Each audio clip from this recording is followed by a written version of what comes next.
ధృతరాష్ట్రుడు పాండురాజు పెరిగి పెద్దవారయ్యాక భీష్ముడు వారికి వివాహాలు నిశ్చయిస్తాడు. ధృతరాష్ట్రుడికి గాంధారికి, పాండురాజుకు కుంటి మరియు మాద్రికి వివాహాలు జరుగుతాయి.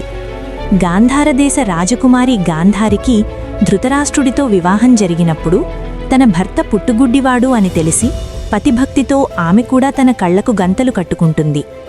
మరోవైపు పాండురాజుకు కుంతి మరియు మాద్రి అనే ఇద్దరు భార్యలుంటారు.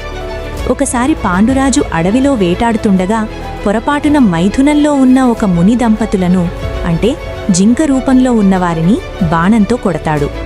ఆ ముని చనిపోతూ, నీవు కూడా నీ భార్యతో కలిసిన మరుక్షణమే మరణిస్తావు అని శాపిస్తాడు. దీనివల్ల పాండురాజుకు సహజంగా సంతానం కలిగే అవకాశం లేకుండా పోతుంది.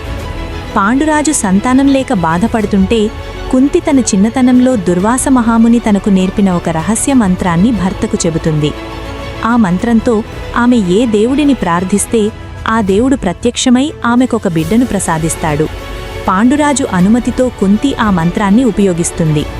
యమధర్మరాజు అనుగ్రహంతో అత్యంత నీతిమంతుడైన యుధిష్ఠిరుడు అనగా ధర్మరాజు జన్మిస్తాడు.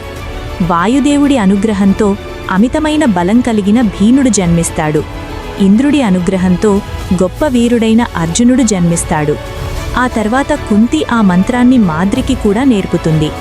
మాద్రి అశ్వినీ దేవతలను ప్రార్థించగా ఆమెకు నకులుడు మరియు సహదేవుడు అనే కవలలు జన్మిస్తారు. ఇలా 5 పాండవులు దేవతల అంశతో పుడతారు. అడవిలో పాండవుల జననం ఇలా జరుగుతుండగా మరోవైపు హస్తినాపురంలో గాంధారి గర్భం దాల్చుతుంది. కాని ఆమె 2 ఏళ్లు గడిచినా ప్రసవించదు. కుంతికి అప్పటికే ధర్మరాజు పుట్టాడని తెలిసి అసూయతో గాంధారి తన కడుపుపై గట్టిగా కొట్టుకుంటుంది. దానివల్ల ఆమె గర్భం నుంచి ఒక మాంసపు ముద్ద బయటకు వస్తుంది.